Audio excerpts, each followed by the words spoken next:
What is up, everybody, and welcome back to yet another live stream. My name's Lewis, also known as Mr. Camera Junkie, where I remind you to upgrade your skills before your gear.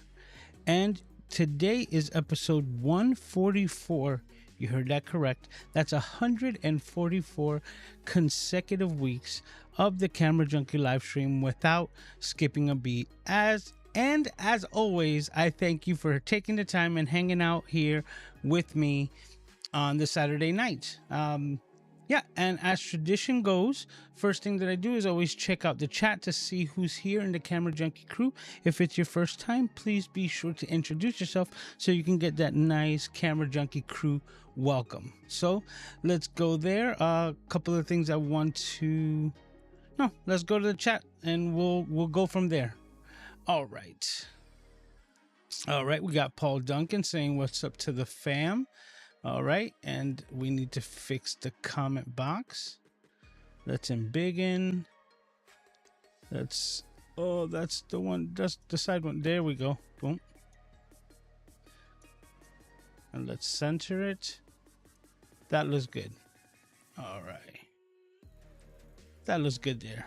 We continue. All right, and then we also have Parker. What's up? How are you doing today?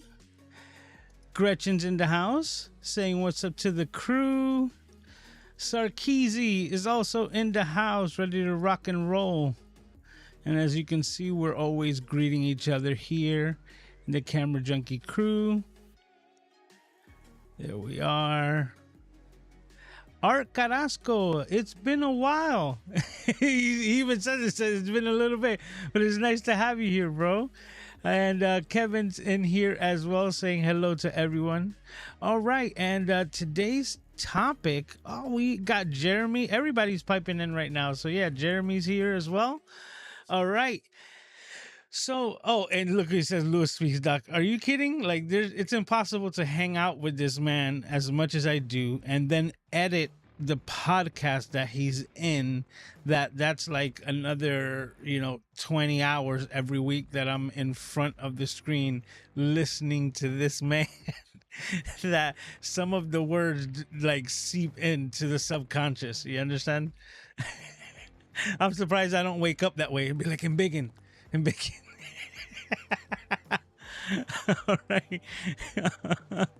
And we got Paul say what's up to everybody. All right, and today we're going to be talking about lights, right? And a new light that I happened to pick up, which is the new Ulanzi, or I say Ulanzi. It could be Ulanzi, but it sounds ugly that way to me. So I'm just going to stick to Ulanzi. Hey, what's up? Marine X also in the house, and what's up? All right, so I picked up this new light. This is the LT028, right? Did I say that correct? Let me make sure I got that right. Yep, the Ulanzi LT028 40-watt bicolor light. Now, I'm going to give you a behind-the-scenes look because it's still in the box. I haven't opened it, and we're going to open it together and show you. I'm going to show you how I'm going to put it into my setup. Now, for those of you who have been around the live stream long enough, you would also know that before I even have this current setup, I had made my own light. And all the lights that you see around my studio are all these Amazon Basics like RGB lights, and I tested them out before I decided to go with them because at the moment I definitely did not have the budget for any type of lights, any type of video dedicated lights, but I also needed to light up my environment. So I did two birds with one stone, and what I did is that I bought a couple of these like Amazon lights, and I tested them for video first, right? Because there's one thing that happens with LED lights in videos is that they flicker, and you'll constantly see banding in your images because the camera is not synchronous, so to speak, to the light bending that's happening through the light, and you will get this throughout all your images. It will run across your face. It will ruin all the types of images. So I needed to make sure that the lights were good for that. and how I would implement them. What I realized is that these lights are subject to that same type of, like hertz banding. And what that is the only way to avoid it with my cameras was to run the lights at 100% brightness. Now, the colors usually don't give a problem, but when I was dealing with the lights that are in front of me to light myself, they were specific and they needed to be at 100%. So to get the proper light output from this big key box or soft box that I have over here, let me make sure I get to the right. Yes, so this soft box that I have here, which is my main light, I have it basically at 50%, 50. And the 50% brightness right now is basically that I have 2 of the 4 light bulbs that are inside of it running at 100%. And that's the way that I was able to bypass the trying to get the proper exposure or amount of light out of these lights without having to deal with the hertz frequency and dimming them within the application itself, because that would always cause that banding, like the flickering of the lights themselves. They don't like it. So to avoid that, what I did is that I put 4 of those lights within this huge softbox so that I can actually mitigate them to a certain extent. What I did was that I put, all of them at 100%, meaning all 4 is the 100% output that I can get out of this softbox. And if I want 75, I just turn off completely one of the bulbs. So only 3 of the 4 are working. And right now at 50% means that I just have 2 of the 4 bulbs that are in there working at 100% so that I avoid all of the flickering. And if I wanted to dim it down even one more time, I'm able to do that to get the proper exposure by turning off another one, just leaving 1 bulb within the entire matrix of the softbox running. And it's all controlled through my app. Another thing that I did was that I needed a light to fill in this space here, right? Because I'm a photographer, and one of the things that I pride myself in when it comes to photography is making sure that you don't have something that's called dead eyes, right? And in photography, in portrait photography, dead eyes is just that there's no light source, there's no twinkle in the eye because you didn't put a reflector or anything to do so. And when that happens, it kind of turns this entire area dark and it makes the photos a lot less attractive.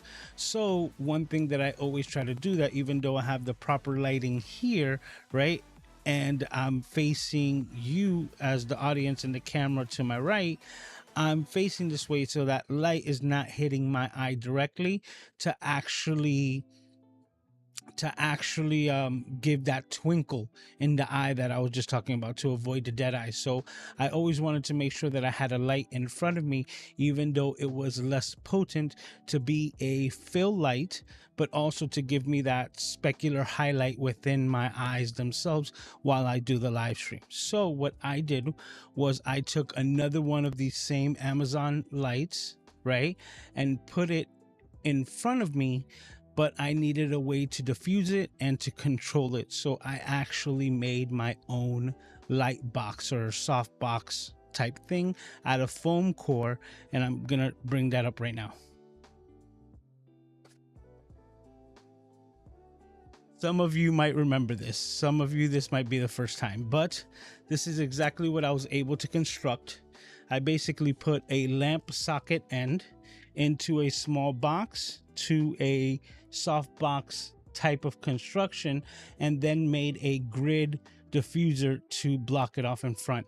That served multi-purpose because that allowed me to take it off and show you the inside, which gave me access to the bulb in case anything were to go awry.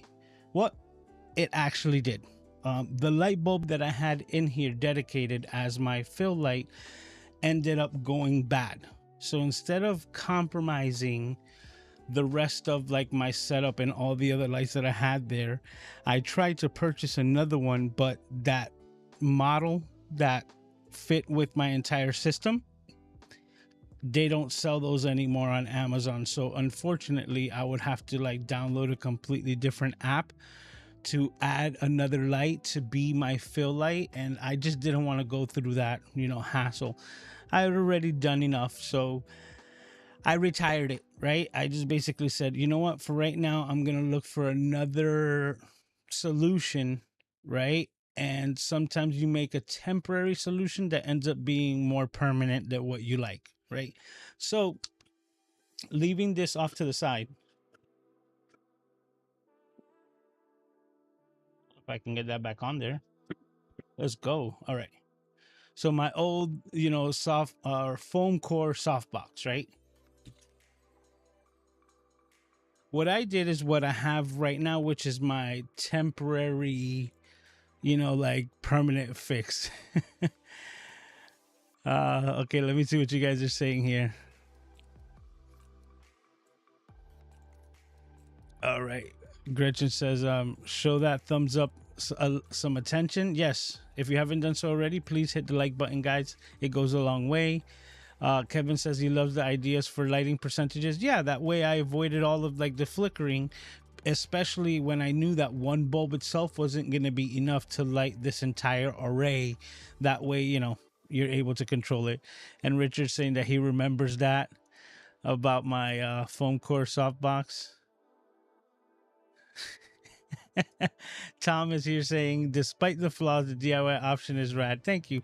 That's why I still have it, because I love it. And what I was going to try to do, which is the first light that I actually picked up, which is this Ulanzi light. This is a, COB light, or, circuit on board, right? And it's really small, but that was the point. I was thinking that I was going to put a smaller, like potent COB light inside of that softbox in replace of the bulb, right? But unfortunately, this one that says RGB is not the same as this one that I have from before, which is what I thought. So this one, if I'm just turn it on real quick, let me bring down the brightness. This one, as you can see, has like this square array, and it's kind of like frosted already, right? So it doesn't give you that punch that you would want from a COB or a video light. So even though you could pump it up really high, it's still a bit soft, so that it to be diffused again within that, softbox didn't work out well. So I wanted something that was a bit sharper, just like the one that I had in it before the bulb, and to see if maybe I can control it like with the Ulanzi setup. Well, like I said, unfortunately, this RGB one, even though it's a COB, only does colors. So it doesn't have the white spectrum from, like 2600 or even 3300 Kelvin to like 65 or 7200. That is totally missing. So this Ulanzi light has RGB on the entire, 360 color spectrum, and also has the Kelvin spectrum for white light, which is what you just saw, right? So because this Ulanzi light had it, I assumed, and that was my mistake, I assumed that this Ulanzi light, even though in the smaller, more compact, more potent COB form factor, would have that, and it does not. So this one, if you guys are interested in getting it, only does colors, but it's a bit punchy. And you know what, let's go to the overhead light, overhead camera. Let's move my monster over to the side, and to show you a little bit more of this, Ulanzi bulb. Like I said, is very compact, extremely. It comes with this little like soft box, and it came with all these little extra accessories, which is what had me excited for it. It has like this little grid that snaps on magnetically. It has a, oh, I forgot the name of this right now. But basically it controls the light so that it doesn't spill anywhere, and you get a very pointed projected light. And that's what you would want as, a COB, a circuit on board. And it is very potent, very bright, right? Very small, magnet on both like the front like guides, and it even has what is this called? Like the light box so that you can control it. It's pretty interesting little setup, right? But it does not do the colors that I want. It doesn't do the white light at all. So interesting little kit, but I'm not sure if I'm gonna keep it because I can't get the color, you know, that I want out of it. So it kind of throws the convenience factor right out the window, at least for me. So let me put that back. Little diffuser here so that if you wanted to, you know, could diffuse the light a bit more, so, you know, take the sharpness away. But an interesting little piece of kit from Ulanzi, and I was excited to use that in replacement of the bulb that went bad in that box. But we'll see what if I can figure anything out of that, you know. But that still kept me with kind of like a void missing, because the one thing that you want to do with lighting, even though I'm using cheap Walmart lights, right, I kept it congruent, meaning they all came from the same batch, from the same location, working the same and giving the same color rendition, so that when I would set all of the lights to a particular color or temperature, they would all match. So even though they're at 100%, they weren't gonna give the camera an issue of mixed colors, right, or mixed lighting, which is the hardest thing for a camera to get right.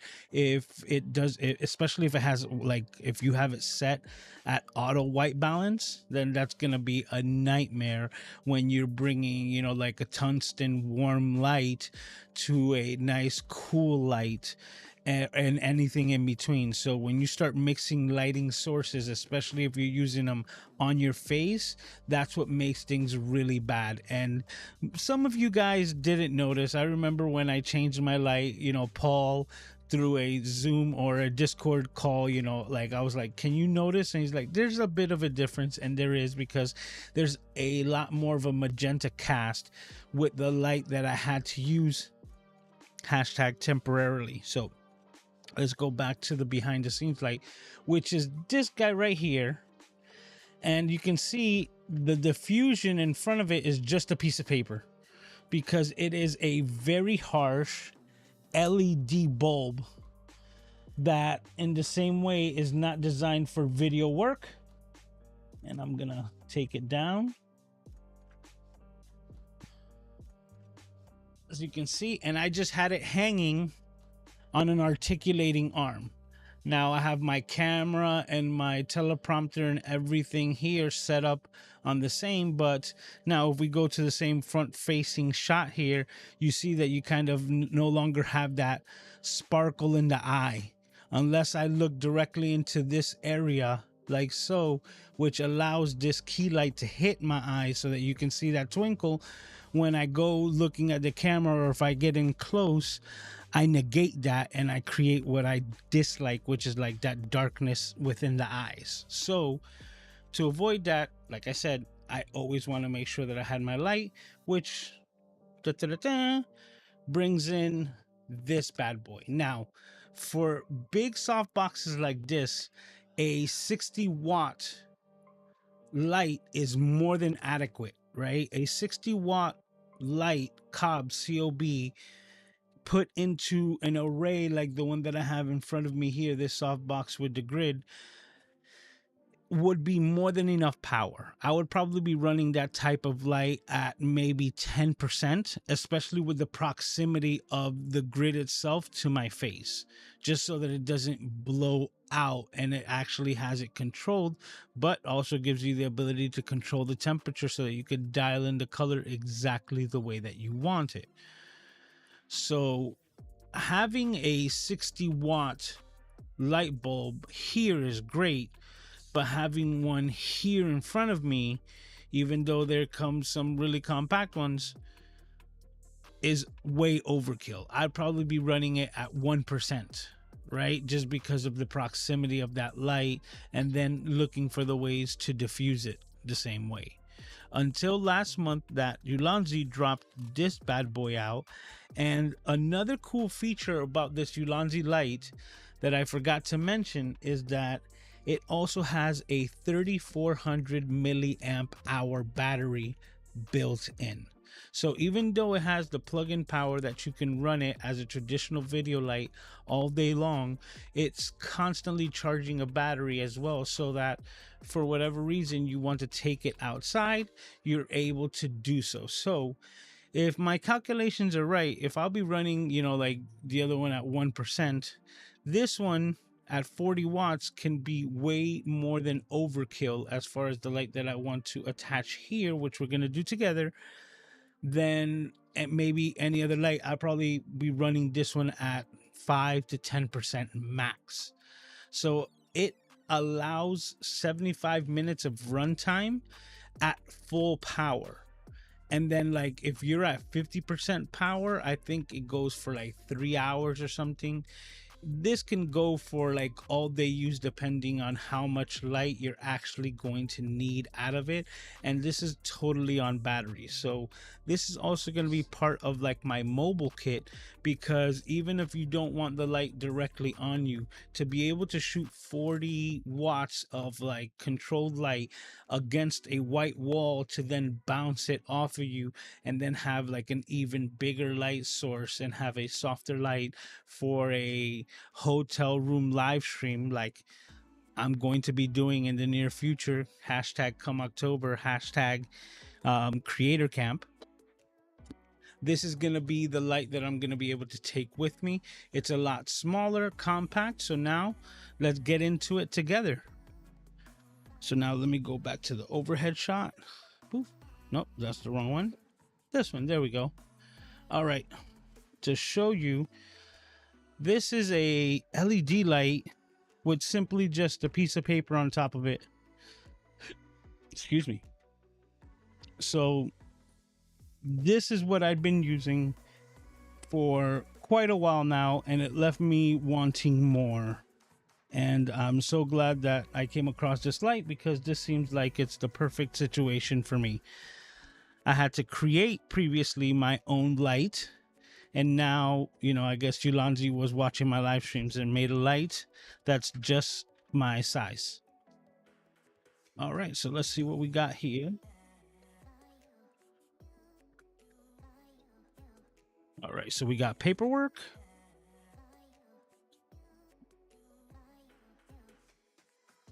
I got a RTFM, for those of you who know what I'm talking about. All right, so I got it into...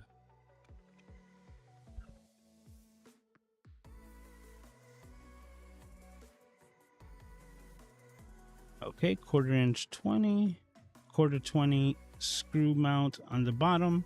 This one goes from 25 to 65K.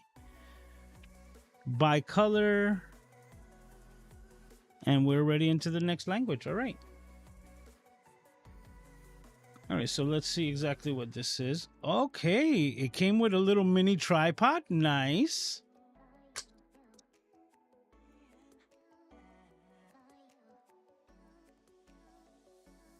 What's up, carbon fiber? Cabrón fiber. Está bien cabrón. What's up? I think that might just be a sticker, but still looks nice. All right, so little mini tripod, cool.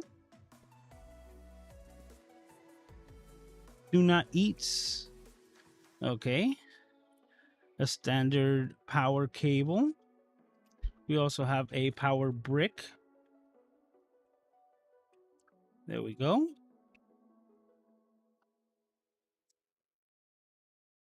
And now the piece, the resistance. All right. Check that out. Boom. All right, so let's move the box out of the way. Aiden, give me a second, buddy.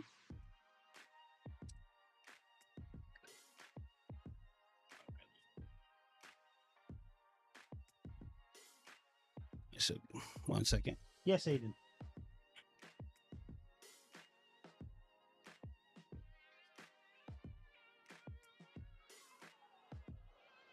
Aiden wants to say hi. You want to say hi to everybody? Say hi. Hi. Hi, everybody.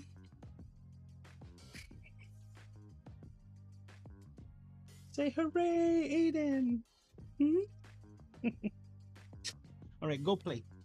Daddy's going to finish hanging out. Oh. All right, so now let's get back to the overhead shot. Boom. All right, so that's what I was showing you. Very, very small, compact little setup. Gonna bring out my tape measure here.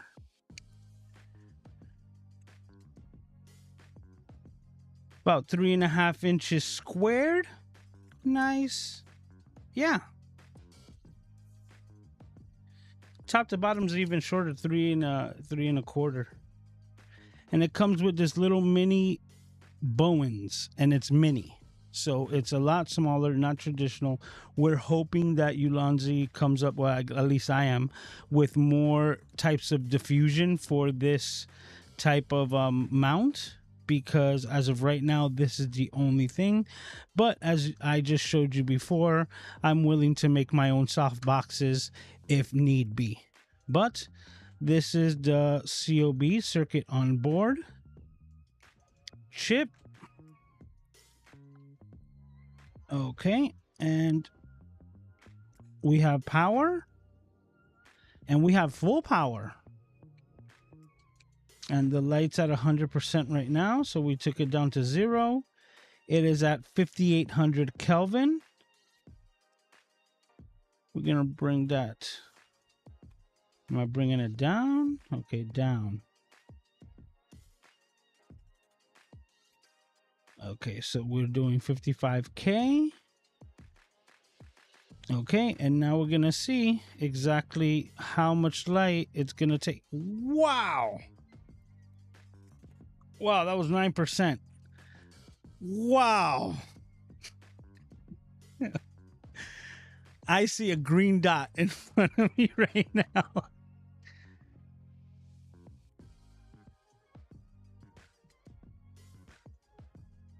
I'm not seeing a big difference. So you see, this is why we're testing things out.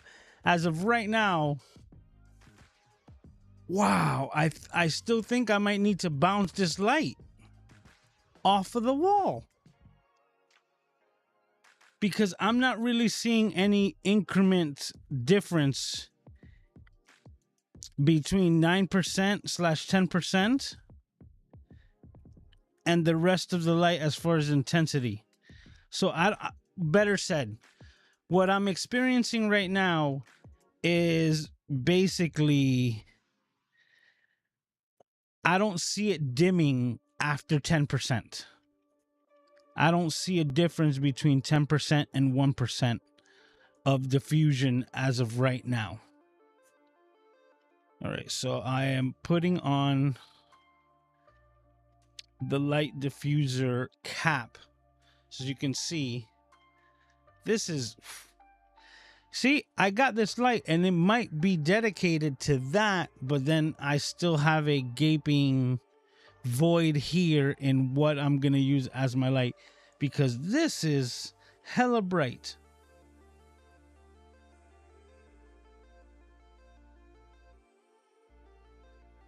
Yeah, I don't see a big difference. Okay. So this is what I'm going to do. We're going to figure this out on the fly. Supposedly, look, supposedly that's 1% with diffusion. Holy crap. Holy crap, that is bright. All right, I have to turn it off for a second. Let me see if I could even read the messages right now, because wow. All right. Let me see where we were at. All right. We got Scott Rogers saying what's up to the crew. Rainy Cajun saying what's up to Tom Buck. Marinex says, I hate that I have three systems in my studio: Falcon Eyes, Cobor, and Amran. I need a light sponsor. Very good. Yeah, I agree. Right now, I thought, you see, like this how it goes. I thought I got a great fix. But as of right now, what's killing this system right here is that I don't see a difference between 10% and 1%. And if it's actually jumping in intervals of 10 and I can't get that granular control to use this at 1%, because that's the first thing I said. I said, if this is 40 watts to use it this close in proximity, even with diffusion, probably going to be looking at about I'm probably going to need to run this at 1%, 3%, and I go max 10%. And 10%, if I think you would agree with me, is way overkill. Kevin says, that's the thing with studios that comes together over with time. Each of the manufacturers have different upgrades available. So let me grab that. Yeah.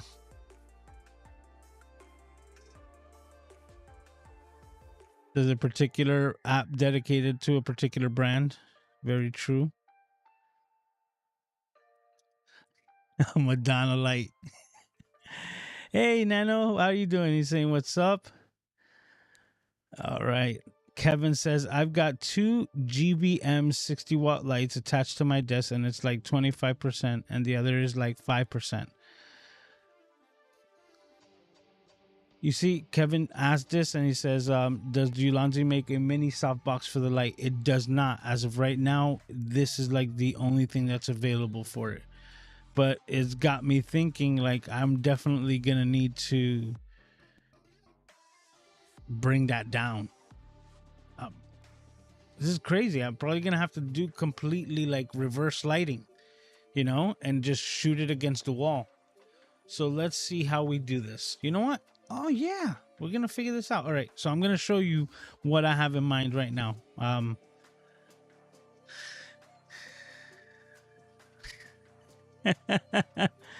Yep. There we go. RTFM. That's definitely an acronym. It should be brought back. That's a retro acronym. Or we can do RTMF, right? So it's read the manual frequently. Right, Paul? Read the manual frequently.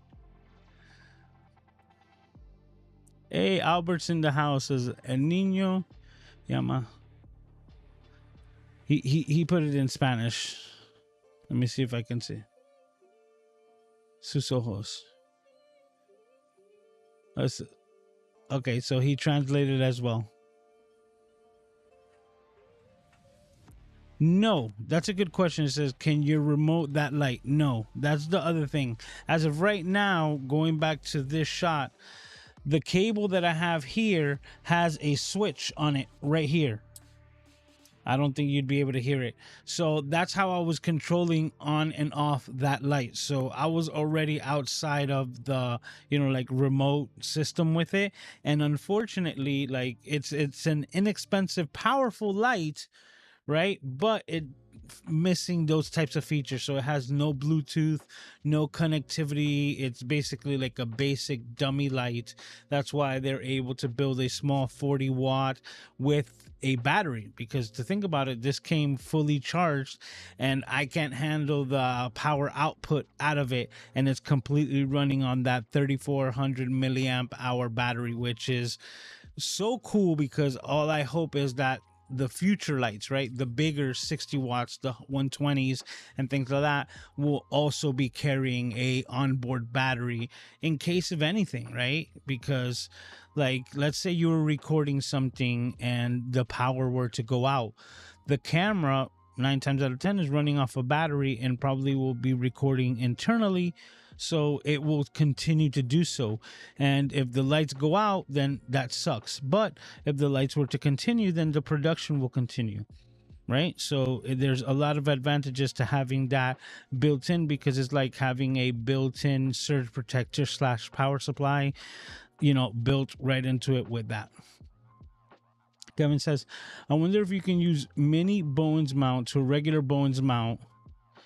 Dude, like I was already thinking about that. And on top of that, like it's so easy to be done, especially with like 3D printing, which is that whole other conversation. Like if it really wasn't for the chemicals and the fumes that you get off of those, like, you know, the whole production, I would totally be doing that already, because that's the first thing that I thought. I'm like, if there isn't one, it could be easily created, you know, to have an adapter for it. So many different ideas. Hey, what's up, James? Okay, so Kevin also says, looks like it has a correct type of on and off switch to grab one of those smart plugs. Yes, and it does. So let me go to my overhead camera. Boop. Right? It has a standard barrel plug. So a cool thing about that already is that I've already seen this being powered with a D-tap, you know, off of like a V90 or a V mount battery, so that let's say you had an entire like cinema rig, this is something that you could attach and also power like off of that. So really cool. So let's see what we're gonna do here. Now we're gonna go into this shot, right? And right here, as you can see, I have a bunch of articulating arms. But as of right now, I cannot put this light facing me directly. It's going to be way too much. So I'm going to take my own advice, and I'm going to bounce the light off of this wall. So I'm going to shoot the light directly to that, and then have the reflection, the bounce, come and hit back at me. And that's going to be my diffusion for this light.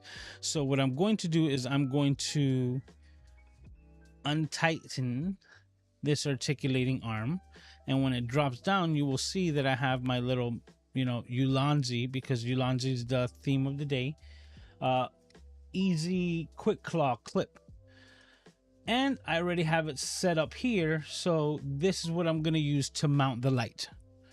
All right, so first thing, disconnect my Ulanzi quick claw. Oh, I didn't even have to. I have another one over here, right? This one's better. Boom.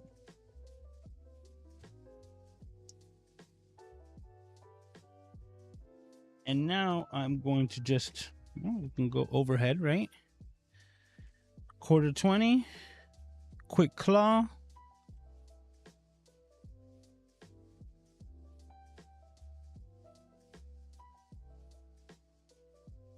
All right, that looks good, right? And now we're able to just, all right, it's looking good.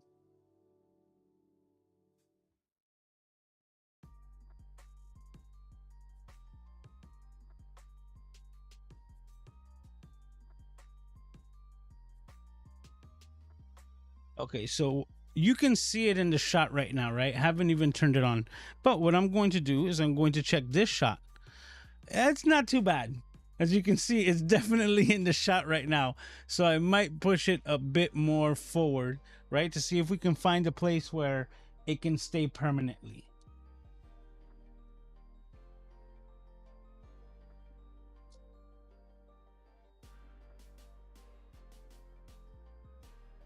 That's just out of frame. So that's looking good. All right, so you see, that's just thinking ahead a little bit.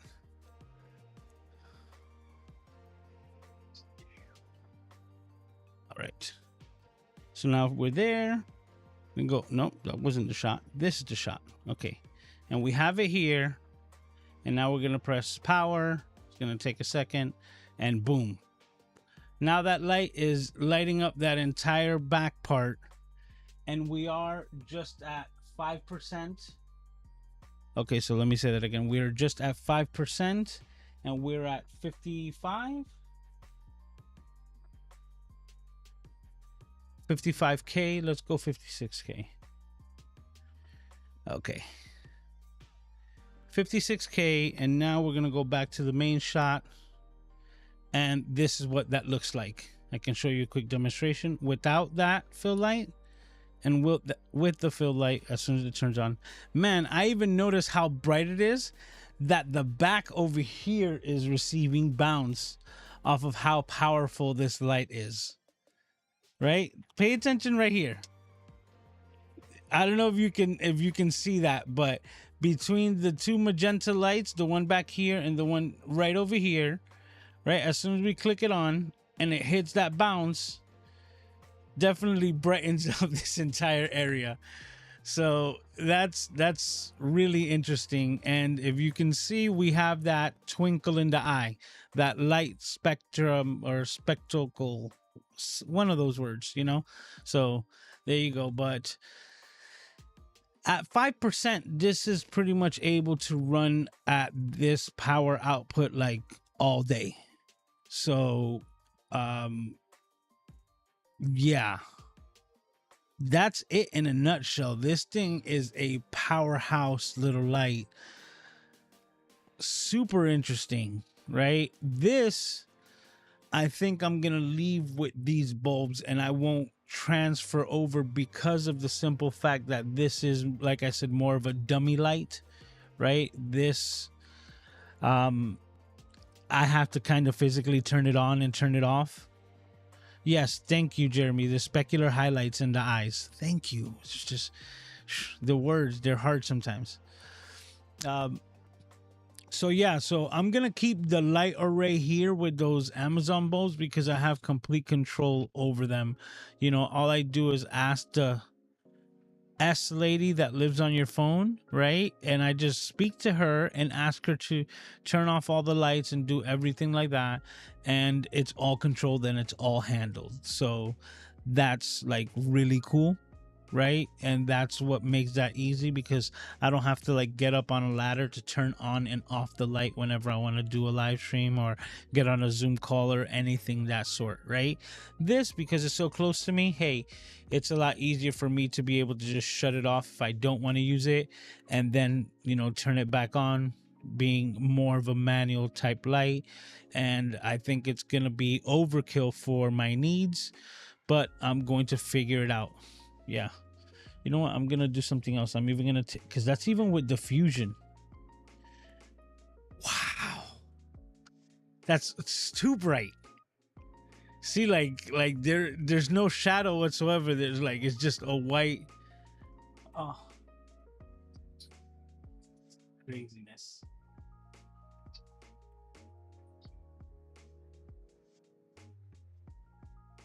I might just need to figure out a way to diffuse it more, or better said, correctly, right? For the amount of light. So,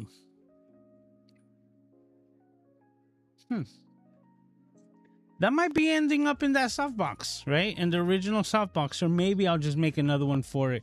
Make something that it could just like slide into, right? So that it could just like, because it's a square little box. You just put like slides into it and then it's got like a soft box on it and make it out of foam core. But, you know, very, very interesting. Definitely worth it. I think I'm gonna.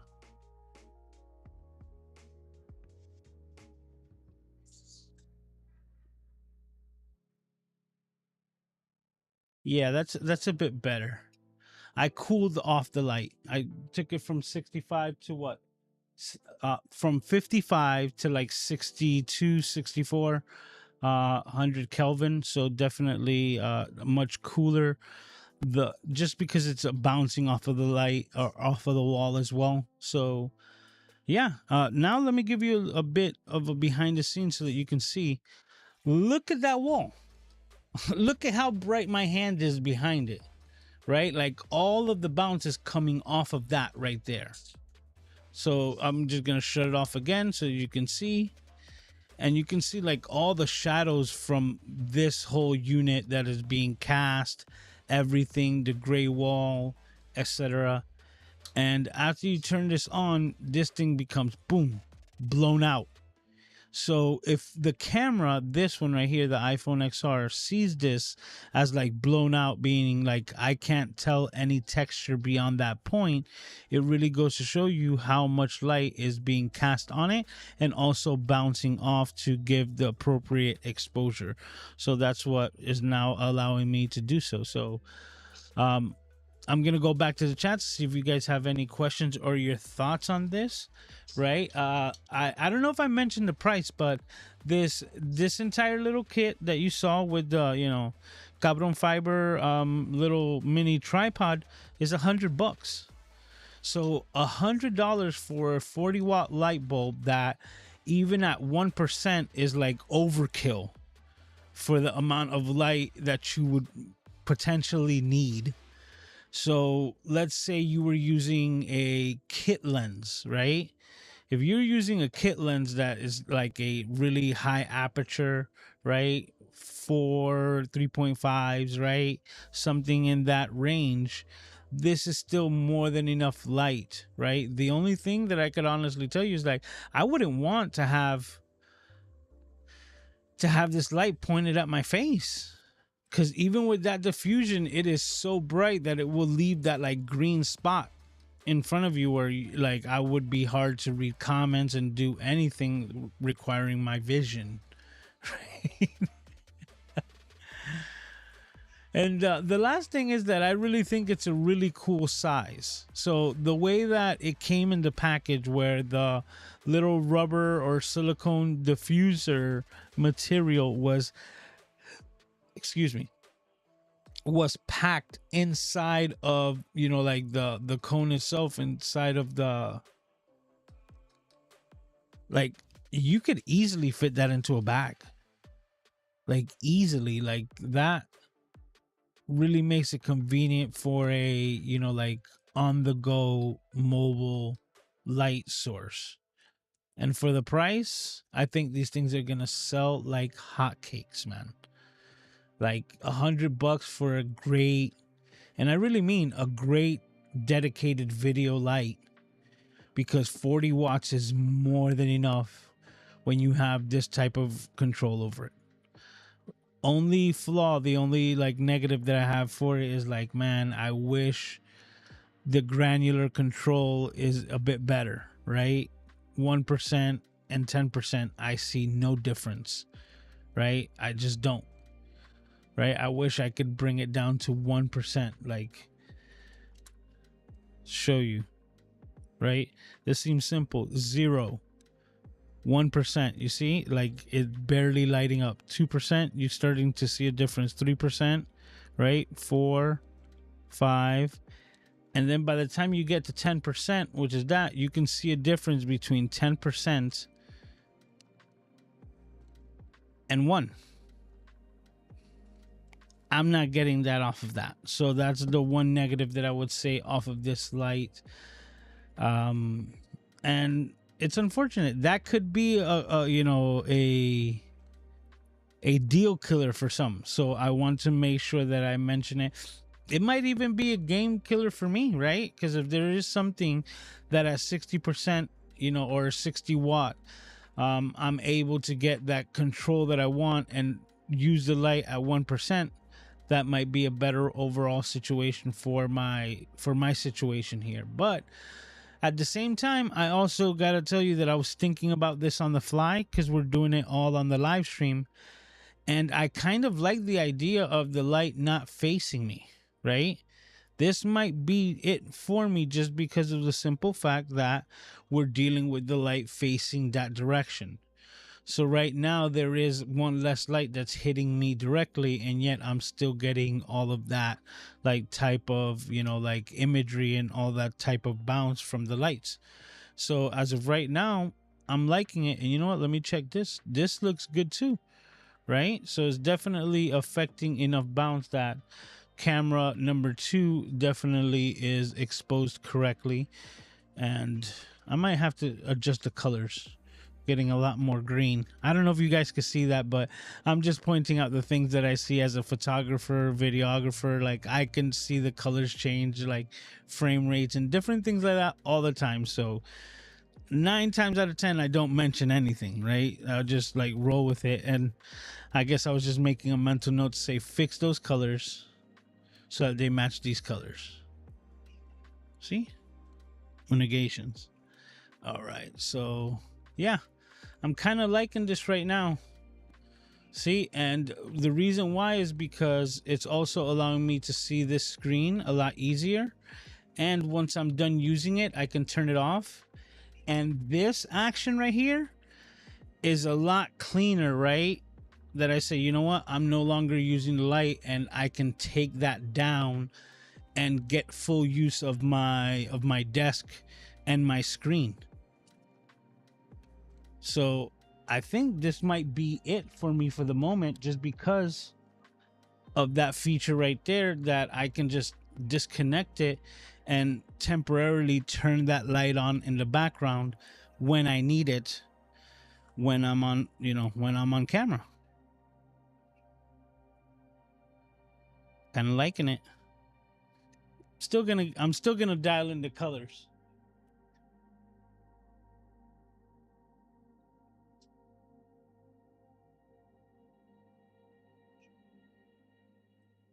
Went a little warmer there, 58. See, and you see, that's the cool part that I'm able to do now. I'm able to dial it in little bit by little bit, take a look and be like, okay, does this white match this white, right? Are we getting even colors? Is everything working the way it should? And it's something that I definitely couldn't do with this one, right? So I'm so glad to get rid of this, because it was bugging me. It was throwing the rest of the lights off, because the white that I get from this is a lot cooler and this one is a lot more magenta. So I can see when my camera was struggling.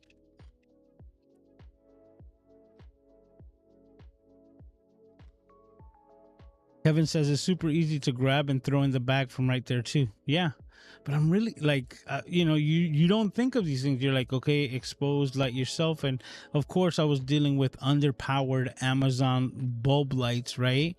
But I was making the most out of what I have, which is what I always tell everyone, upgrade your skills before your gear. If I had no understanding of color, temperature, lights, and anything like that, I would have been lost buying a bunch of different bulbs from Home Depot and all this thing, trying to put something together. And my camera was going to have a lot of trouble trying to figure out all the color temperatures, because it was receiving it from so many different directions. But because I knew how to maximize my camera because of my skills, I gave it the best possible scenario by getting all of the same type of lights and making sure that the temperatures were together, so that I can match all of the white balance on all of the different cameras that I have, so that everything looks the same. So it's all congruent, and it doesn't take you out of the experience of, hanging out on the Camera Junkie live stream.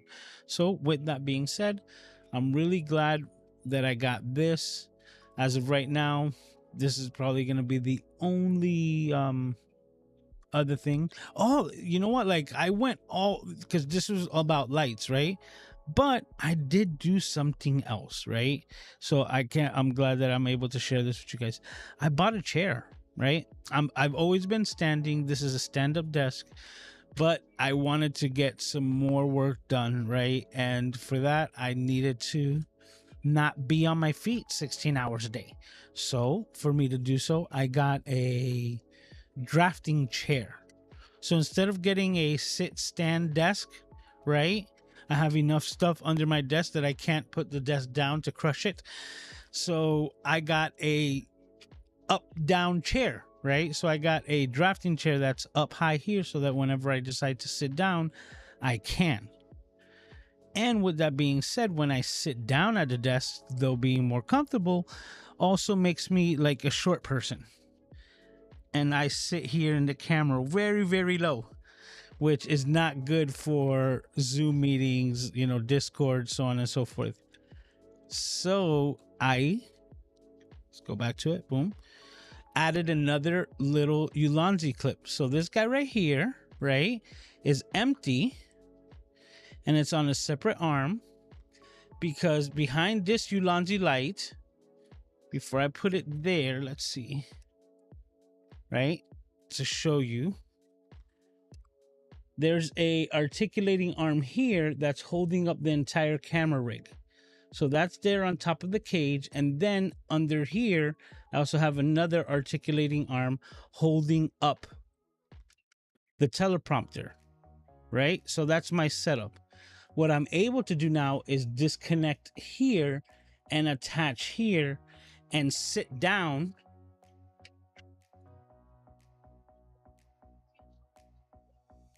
right there and be able to get work done and still be within my environment.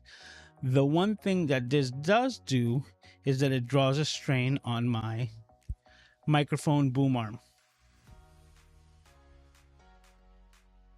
Now, if you can see what I have here displayed in front of you, this microphone boom arm is the newer branded $20, microphone extension arm that everyone seems to hate, right? I don't hate it because it worked so well for me for so many years. Like right now, it's holding an SM7B without a problem. I move it around, it doesn't squeak, it doesn't make noise, right? So all the issues that people would have with these less expensive microphone, arm extensions, I really never had. So with that being said, never really had the need for it. But with my new setup, sitting down, whenever I bring this microphone to my face to do so, I'm really stretching it out to its like max capacity. And now I was like, time to upgrade some of my gear, right? I got the light. The next step was to upgrade my microphone boom arm, and I wanted to go completely different, because instead of going from up top like most microphone arms do, a microphone arm that came out a while ago was the Elgato LP, or the low profile microphone arm, and a lot of people liked that. So right away, that's what I started researching on. And I was like, okay, let me see if I pick one of those up, because they're fairly well priced at about $100. And at the same time, I know some people, Doc Rock, that have bought it and were very happy with it. With that being said, that also led me down the rabbit hole of looking for that, microphone arm on Amazon, and other competitors started popping up. And I actually pulled the trigger on one that was competitively priced, because actually when I went the other day on Amazon to look for this, the Elgato was at $80. It was at $79.99. And so was this microphone arm that I decided to grab as well. But the difference on why I grabbed this one over the Elgato was the way that the microphone cable was integrated.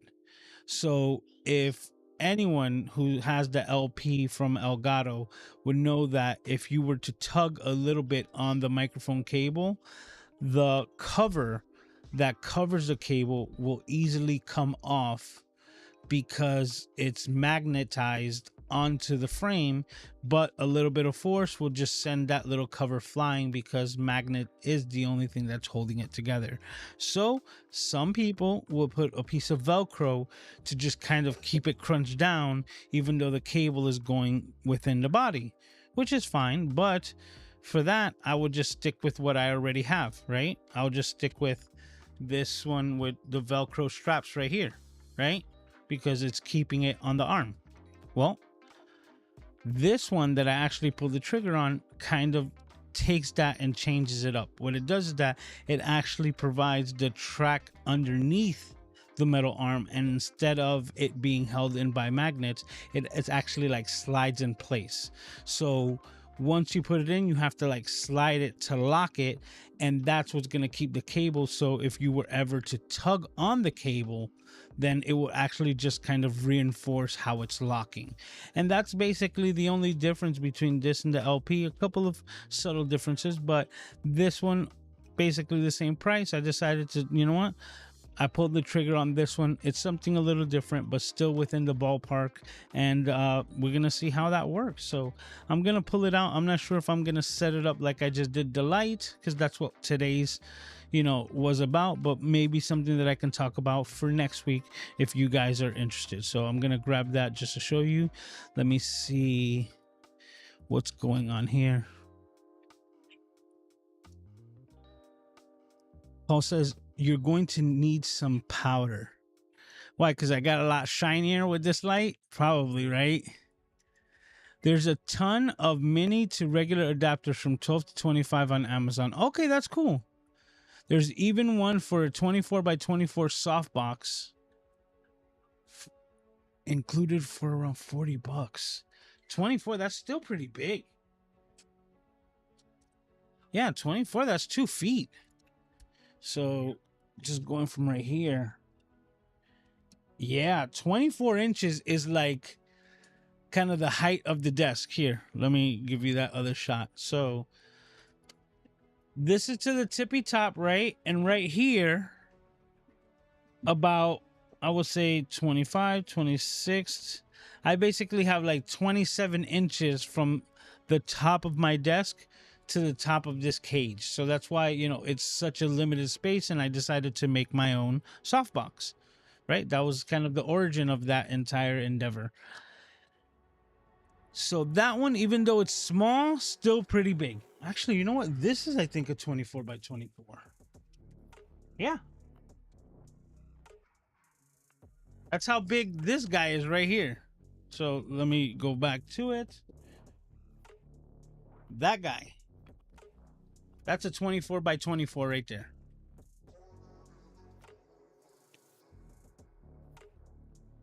Man, it's so blown out. Like, you lose my hand. Like, you can't even see the detail in my hand.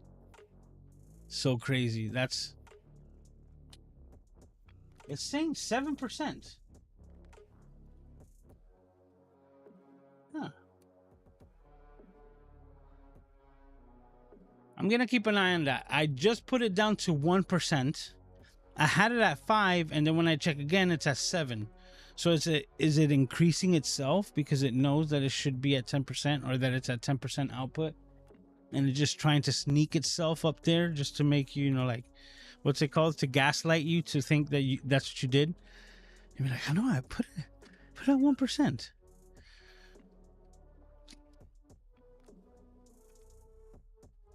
Okay. Let me see where we're at here, because I just lost track of the chat. Okay, Belief Hero, James is here. We were there. Says boom. Specular highlights. Okay, so this is where we're at. Okay, Art says this has been sitting in my cart for a couple of days. There's a $20 off coupon on Amazon. Would be a great post-fight interview. Oh yes, definitely. Especially like I said, like for video, because it's not like it's gonna be a flash for photography, even though you could use it, but definitely, as you can see, has plenty of output. It says camera 2 looks like it might be a brighter exposure. Interesting, because that is, the older or less fast lens. Because this camera right here, that's the old school Quantum, so that's a f3.5. So right now it's running at f3.5. This one is an f1.4, and it's running at 1.8. Oh, that wasn't supposed to happen. All right, we'll continue.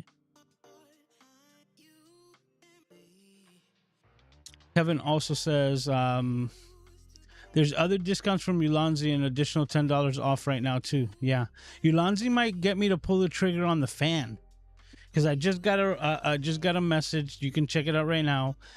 The fan that gets attached to the back of the Sony cameras so that you can basically put a fan on the ZV-E1, the ZV-E10, and any of them that might be giving you some overheating issues that use that little side flippy screen door, right? So if you have that, they're selling a USB-C built-in little fan for $40, and that's been on pre-order, and right now you can pre-order it for $19.99, and that's available right now. And I'm like, for $20, I think I might just, you know, like cover it as far as an item, even though I don't have any of the cameras that really require the overheating.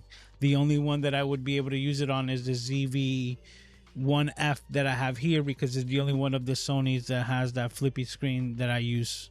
But $20, kind of like this floating head.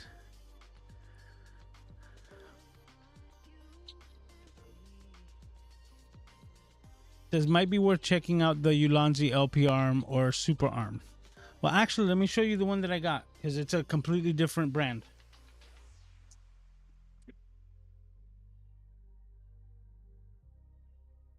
See if you can see it. IX Tech Lizard Pro. Yeah, Lizard. Kept it reptile. But there was a couple of things, like I said. One of them was that it had the cable management that it intrigued me, right? And I said, maybe this is a fix for the other type. The other thing about this one was that it also came with a built-in headphone holder. So I was like, oh, that's dope. Okay, so let me see if I can show you guys this. I'm gonna move the microphone right here, right? This is the base of my microphone arm, right? And the base that comes with all of these arms is probably the worst part of all of these microphone boom arms.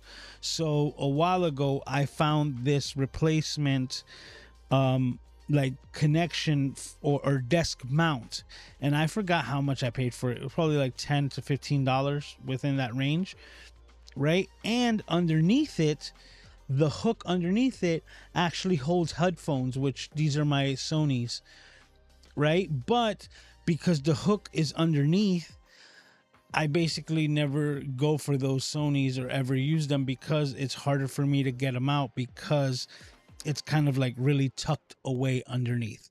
This new microphone, this one here, has a built-in headphone holder, but it comes off. So if the clamp is here on this part, then the hook is going to fall into like this void area here, leaving the headphones on the outside area, which is what I want. So I'm most likely going to mount it here and have the low profile microphone arm be able to reach me both in my standard like setup location, but also at the same time reach me when I am in the like, you know, sit down setup, giving me the ability to utilize it both and also have the headphone, you know, like rest on it. So those were the reasons why I decided to go with this one in particular.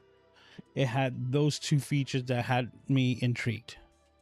You know what? I'm going to switch microphones, right? Yes. Which microphones? Wireless goes. All right.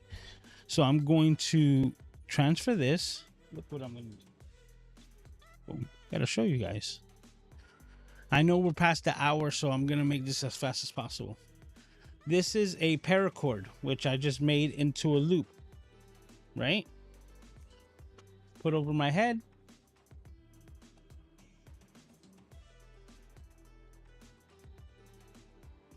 All right. Now becomes a lanyard.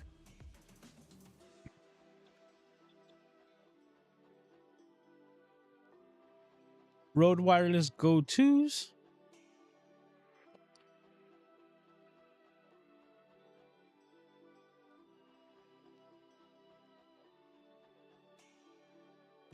And now I have this as my microphone.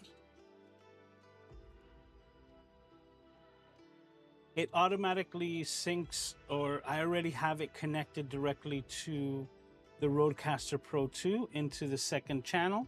So as soon as I turn it on, it picks it up there wirelessly, and now you're listening to me through that actual wireless Go-To and not the Shure SM7B. Why would I do that? To remove that microphone from in front of me, just because, you know, we got a lot going on over here, and if I were to go overhead, boom, now we have a lot more to see. So let's move some of this stuff out of the way.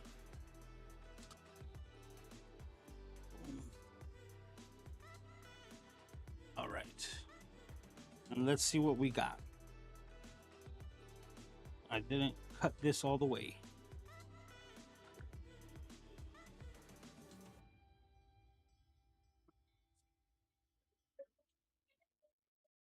If it gives a good illustration of what we're dealing with.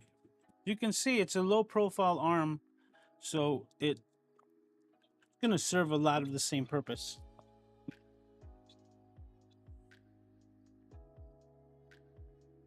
All right. Aluminum live streaming microphone arm. Very interesting. But as you can see that it says attach. Let me see if I can get that in there, right? Attach and detach, and how they slide off of these tracks. That, and the fact that it has this added headphone holder, is why I chose it. Focus. That thing right there. Boom.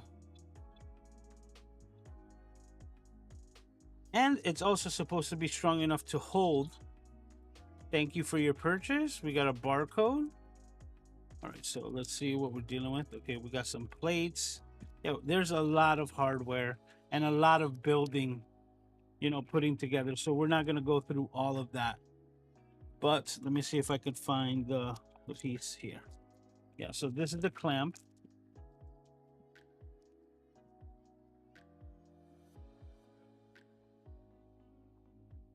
And once this is clamped onto the table, headphone holder. Boom. That way I'm able to take my Rhodes and bam.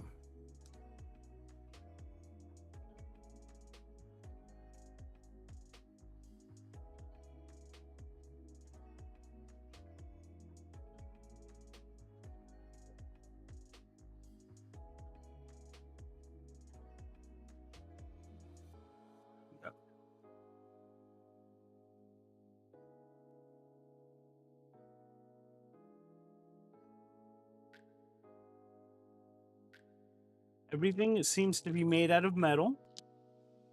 So far, so good. Even including like the connection, plastic knobs, but metal, which is good. That's good stuff, because this, at the end of the day, is just basically a bolt. So if I wanted to, I could change this from a plastic knob, but that's most likely for comforts of your hands, right? So that they just don't hurt. But everything is just, yeah, seems to be made out of good material.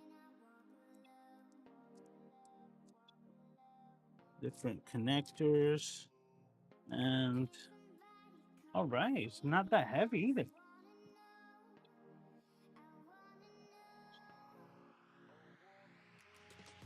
So there we go. As you can see, it's got some hooks on it right there. Ooh, I gotta check what's going on. This camera looks very choppy right now. But once the cable's in there, you're able to slide that, lock it into place. So no magnets and no amount of force is gonna be able to take that off. All right, I'm excited for this. So IX Tech Lizard Pro microphone low profile arm could be could be the subject that matter next week. But as of right now, today we're talking about the Ulanzi LT028 Lite and the maximum output and everything that we're getting from that. Let me know your thoughts on it. And we're going to be closing things out with City's Gaw, but I'm going to check the chat again. Okay, so he says yes, it does. The Ulanzi LP at $37, not bad. Anyone tried one? You see, didn't know Ulanzi has a low profile arm, but that's a great price. Seeming I paid 70 something, right? 79. I think there was an extra discount of $5, so it could have been like 75, but 79, 80 bucks is what I paid for this Lizard Pro. Kevin says, I don't think you have the depth for a true softbox after that setup. View again. Yeah, you can see how limited, and the XR gives a lot more of a wider view, so it looks like it's more of a space, but it's just a 42-inch desk.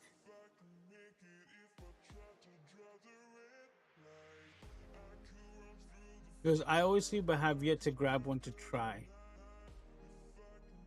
Good to say, sneaky light creeping up. Yep, let's see. Okay, as of right now, it hasn't moved. So since the last, it's still at 1%. But I digress. I still feel that 1% and 10% on this little bulb or this little light is exactly the same. I don't see any difference whatsoever.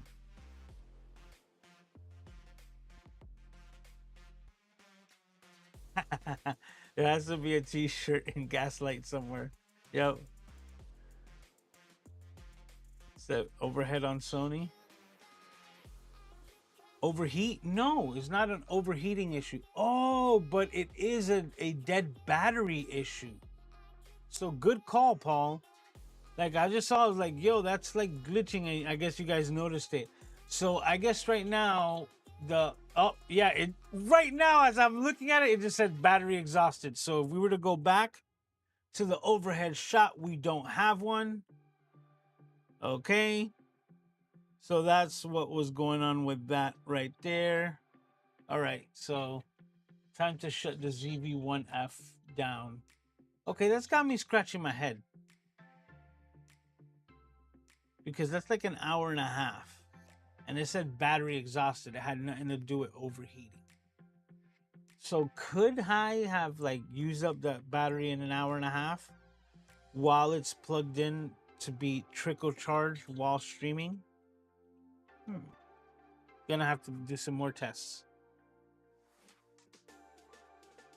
Okay, Kevin says I expect boom arm stand LP microphones, low profile microphone arm after the follow. Oh, thank you, sir. I appreciate it. Kathy, how are you? Says just in time for unboxing. Says yes, definite t-shirt potential, right? Says careful with the Rode headset, they break easy. That's so funny. You're the second person to mention that, and I'm like, I must take really good care of my stuff because I haven't had an issue whatsoever.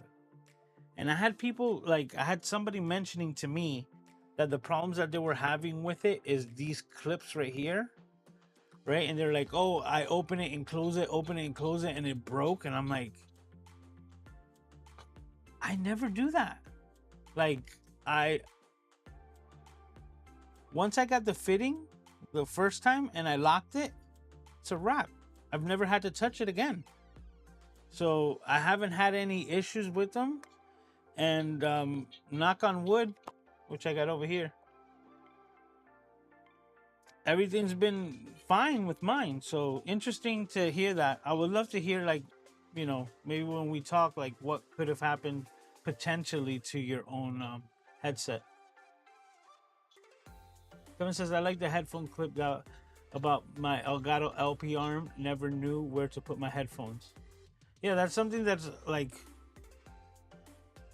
I wanted to get that out of that, but as you can see, because it folds to the inside, it goes under the desk, and it makes it kind of like impossible to get it in and out, and it's always like it gets hooked on something. So I end up really never using it. This one being out here, it's gonna be a whole lot easier for me to just hang my headphones there and not have to worry about them. Says, yeah, the mic stands are getting better and better every time. Absolutely, like because they keep improving. But that's all technology, right? That's why when Canon, when Panasonic, when anything other than Sony, which is my main shooter, comes out with some like new tech, I just go yes, because it's like a leapfrog thing, and eventually Sony's going to come out with a new thing that's going to leapfrog them by another, and now Sony's going to have all the other things. It only forces the manufacturers that you're using at the time to step up their game. So absolutely love that.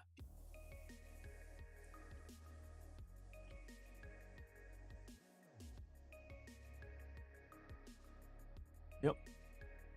James also saying headphone clip is cool. It is, and that's like, you understand, like I could have gotten the Elgato for $100, $80.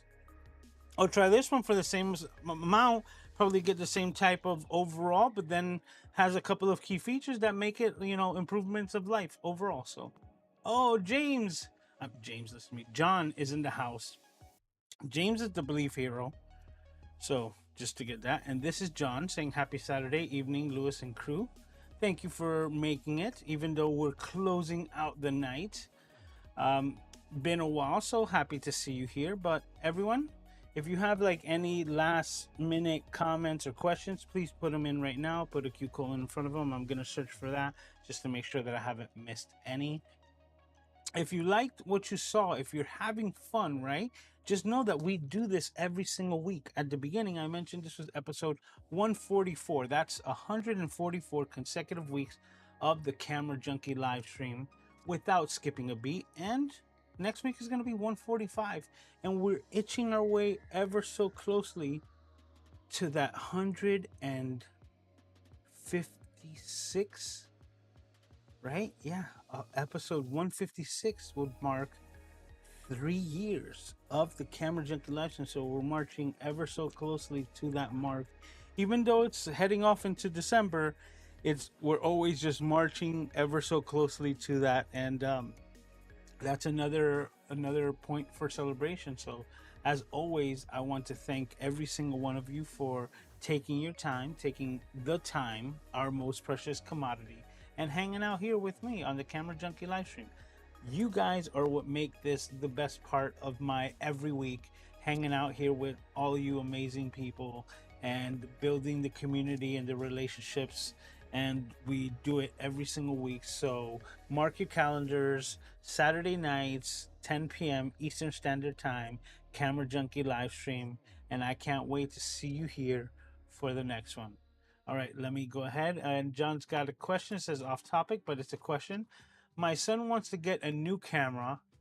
Was at Best Buy today. Budget $1,000. Best Sony value for him. Quick answer. Okay. In all sincerity, man, I'm going to lead you back to the camera that just died of battery exhaustion from me. Okay, which is this little guy right here, the Sony ZV-1F. Now, if it's just basically overall content creation, right? If you want a little bit more versatility, then I would tell you maybe the ZV-1 Mark II, right? Because of the 18 to 50 millimeter zoom, but because it has a zoom lens that sticks out, has more probability of taking damage while you're using it, right? But these cameras range between this one that's at 500. The Mark II, I think, is at 750, right? Or 700 to 750. They're basically the same form factor, and they're going to come with this 3 capsule microphone. So it's going to have like everything built in, and you can do a whole hell of a lot. And why would I mention this? Because there's a thing that people forget, and it's convenience factor. So I'm going to pull out another camera, which is my newest purchase, which is my Sony A6600. Now, absolutely love this camera, and I've mentioned to you guys, why did I buy the 6600 instead of the 6700? Well, that's because I am a fan of the flip up screen. And this is the style of screen that I prefer for my setups. and knowing that Sony is now moving to the flip out screen that you would find on the ZV-E1, the majority of the cameras, including the ZV-1F right here, right? The same fully articulating screen. This is the last camera that I was gonna get. This is the best of the last cameras that we're gonna get, this flip up screen. So I said, you know what, I'm gonna get it now, and I know I'm never gonna sell this camera because this is the best that Sony ever put out of this flip out style screen. So that's why I pulled the trigger on this. But why do I bring this up? Because even though this is an amazing camera, check out the size comparative, right? This is a 30mm lens, a fixed lens. And now take a look at this, and this actually still has a metal extension here at the bottom, so it's making it a bit bigger, and that's just because I prefer it that way. But convenience of how small this camera is cannot be understated, because the fact that it is so compact and it can do so much, I think this is probably one of the best entry-level beginner type cameras, because you can grow into it, learn a lot, and get a whole lot out of it before you're actually in need of upgrading, right? You're gonna upgrade a lot of your skills with something like this before you need the upgrade of hardware. And the other like added advantage of something this inexpensive is that, let's say his budget is $1,000 and he buys a $500 camera. If for whatever reason this were to fall and break, because it can happen, right? They're not completely like, you know, bulletproof, right? It's a plastic body, and if you have this fully articulated out and this takes an impact, could definitely be a bad day. So it gives you the ability to purchase another one if you need so in a dire, you know, strait, and you're still within your $1,000 budget. So that's my recommendation, either this one or the other one, depending on the exact needs of your focal length. This one is a fixed 20mm length, focal length, right, or field of view, and good for vlogging and pretty much documenting everything. And the fact that it's a fixed lens, it doesn't protrude, it doesn't stick out, so this is the complete size of it. And a cool thing that I like about this is that it's very incognito. So I was at Chipotle, right, and I'm able to record as I'm ordering my meal, literally holding the camera just like this, as if I was just like holding a camera. Yeah, it's recording, and like nobody gave a crap of like, oh, you got a camera, you know, like it's a lot less imposing than something like this. If I was like, can get me some like banana peppers or something like that, you know, like at Chipotle or at places where traditionally people don't want to be recorded, but you still want to record and document your experience, say for a vlog or anything like that. This one is a lot more like stealth and incognito in my own experience. So yep. And the way that I do it is that I make sure that I go into the settings and turn off that the camera turns itself off when I close this screen, because that's a feature built into the ZV line of cameras, that it will turn on when you open it but also turn off when you close it. So I have the feature turned off, or while it's closed already, you can just press the power button and you can still have all the functionality, and just like that, while it's on, you can press the record button and have nobody seeing, including yourself, and really go like incognito, you know, with or basically like stealth recording, right? So something that you can do very easily with something this small and compact. That's why I really like this camera.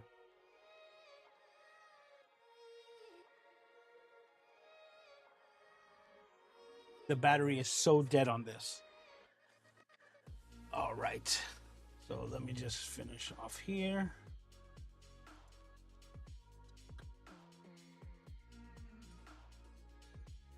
Okay, that was the questions we got here. All right, everyone. Thank you very much, James. I appreciate it. I always appreciate everyone hanging out. Says, oops, didn't update that link. I'm not sure which one you're talking about. Oh, I didn't. I'm so bad on it. My bad. My bad. Because I said I was gonna do it, and sometimes I'm like, oh, you know what? I'm gonna do it, and then as soon as I get off the live stream, I get wrapped up with Aiden, and I totally forget to jump back on it and do any of those changes. Says those cameras available used on KEH. I'm not sure, but talking about that, I actually just bought something off KEH for the first time. Yes, I bought a lens. Now, which lens did I buy? We're gonna find out, because if it gets here on time, that might be next week's, like topic for the live stream. But I bought a new lens for my new A6600 camera. So a lens that I had my eye on for a while. It's been out for a couple of years, so I pulled the trigger. I got a really good deal on it. It's kind of like a no-brainer, especially to its competitor. But we'll talk about that when we get that. Another thing that I wanted to mention is that I'm also going to rate the entire experience from purchasing it to receiving it and how everything goes, because I do most of my used camera purchases, face to face in person, whether through Facebook Marketplace or OfferUp, which is the app that I use. I was running a blank there. So KEH for the first time to see exactly how this used lens comes out, see the quality of it, and to see if I'm gonna keep it overall. Because if I'm not happy with the price for what I'm getting, even though it was a good deal, might end up returning it. So I will definitely be letting the Camera Junkie crew know on those events when they happen. Paul says, gotta run. Have a great week. Thank you all. Says same to you, says Kevin. And yep, everyone, thank you as always for hanging out. You guys rock. You guys make this the place to be every Saturday night. And if you know anyone who you think might enjoy hanging out here with us, just let them know that this happens every week without skipping a beat. Next week, we are on to episode 145, so I can't wait to see all of your smiling faces here while we do this all over again. So take care of yourselves and each other, and I will see you next time. Talk to you.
Don't